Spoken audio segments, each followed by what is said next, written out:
Hello students, good morning. आज की हमारी क्लास जो है आपकी पर्सनालिटी डेवलपमेंट को लेकर के है।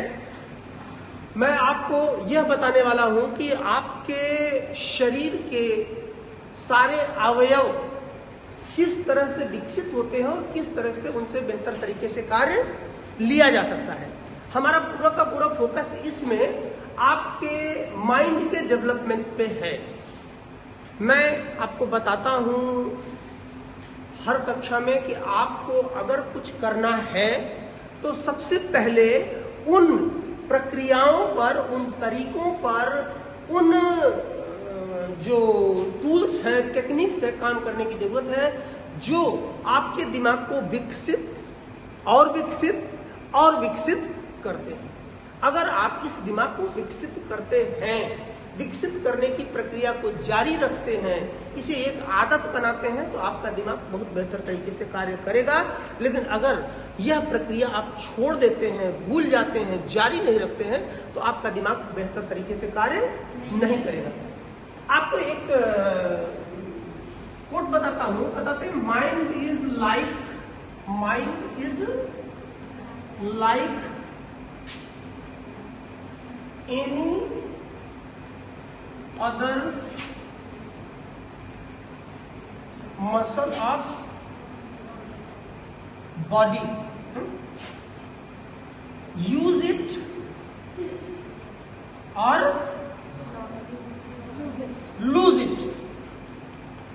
यानी आपका दिमाग आपके शरीर की अन्य मांसपेशियों की तरह ही उन्हीं अवयवों से बना हुआ है। यदि आप मांसपेशियों का प्रयोग नहीं करेंगे तो वो मांसपेशियां क्या होती हैं? कमजोर हो जाती हैं। ठीक इसी तरह से आपके दिमाग की मांसपेशियां भी धीरे धीरे कमजोर होती चली जाती हैं अगर आप उसका इस्तेमाल नहीं करते। अगर उसमें कूड़ा डालते रहेंगे तो उसमें से कूड़ा निकलता रहेगा, वो डेवलप नहीं होगा। मैंने आपको किताबें पढ़ने के बारे में बताया है और बताया है कि जो बुक्स हैं ये आपकी ब्रेन्स की जो कनेक्टिविटी है, जो आपके ब्रेन के अपेक्षाकृत अंधेरे कोने हैं, उन सबको रोशन करती है। चिकित्सा विज्ञान ने एमआरआई की तकनीक से यह दिखाया है कि किस तरीके से जब कोई आदमी किताब पढ़ता है तो किताब पढ़ने के बाद उसके दिमाग के वह कोने जो अपेक्षाकृत सक्रिय नहीं होते हैं, वह भी किताब की खास घटनाओं के बाद धीरे धीरे सक्रिय होने लगते हैं। दिमाग का वह कोना भी रोशन हो जाता है और आप चीजों को और बेहतर तरीके से समझने लगते हैं। इसका मतलब क्या हुआ? आपने किताब पढ़ते समय दिमाग का इस्तेमाल किया। जब आपके सामने कोई इमेज होती है तो इमेज जो है आपके दिमाग को बंद करती है। आंख तो खुली है, इमेज क्या है? वो दिमाग को ब्लॉक करती है। लेकिन जब आप टेक्स्ट पढ़ते हैं, बुक पढ़ते हैं, किताब पढ़ते हैं, तब क्या होता है? तब आपका दिमाग क्या होता है? कल्पना करता है, इमेजिनेशन करता है। और जब वह अलग अलग पाठों के सापेक्ष अलग अलग तरह की कल्पनाएं करता है, तब आपके दिमाग के अलग अलग हिस्से रोशन होते हैं। उनमें लचीलापन आता है, वो और कार्य करने के लिए बेहतर बनते हैं। अगर आप नहीं इस्तेमाल करते तो नहीं होगा। दूसरी चीज, आपकी सारी कहानियों में, सारे किस्सों में टेक्स्ट पढ़ते समय आपके पास थोड़े थोड़े देर पर अलग अलग तरीके की चुनौतियां आती है। घटनाक्रम में मोड़ आता है, सुख आता है, दुख आता है, चैलेंजेस आते हैं। और ये सारे चैलेंजेस क्या करते हैं कि आपके ब्रेन को स्टिमुलेट करते हैं, उसको और ज्यादा जागृत करते हैं। ठीक उसी तरह से जैसे आप डंबल उठा करके हाथ के लिए ऐसे ऐसे करते हैं तो क्या होता है? ये मसल्स जो है खिंचती हैं और धीरे धीरे मजबूत होती हैं। तो जब आप अलग अलग तरीके की घटनाओं से जुड़ा हुआ पाठ पढ़ते हैं, आपकी कल्पना शक्ति उसके बारे में सोचना शुरू करती है, तब क्या होता है? आपका दिमाग और अधिक सक्रिय होता है और अधिक लचीला होता है और अधिक अच्छे तरीके से काम करता है।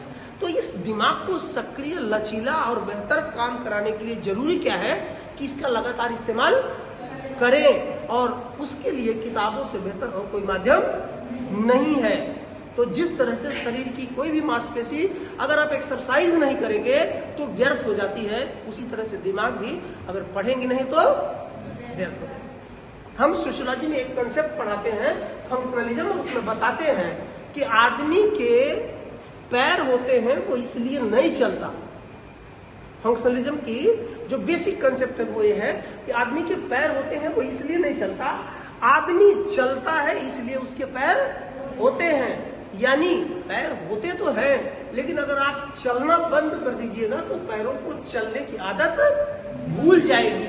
ये any other muscle of body है कि यूज इट, अगर यूज नहीं करिएगा तो लूज कर जाइएगा, और यही चीज दिमाग के साथ है।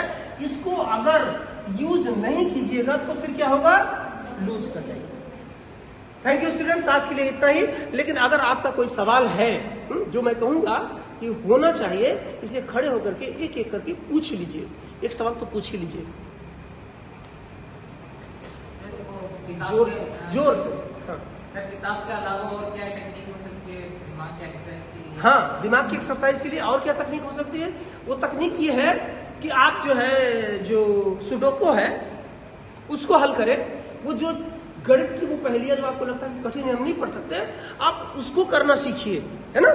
वो सारे काम जिसमें दिमाग आपका लगता है तो लगता है कि हम नहीं कर पाएंगे, वो सारे करने की कोशिश कीजिए। आप चेस खेलिए, आप जो है पेंटिंग बनाइए।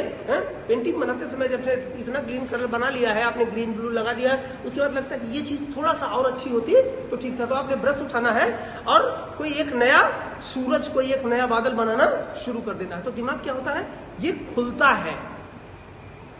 आपने वो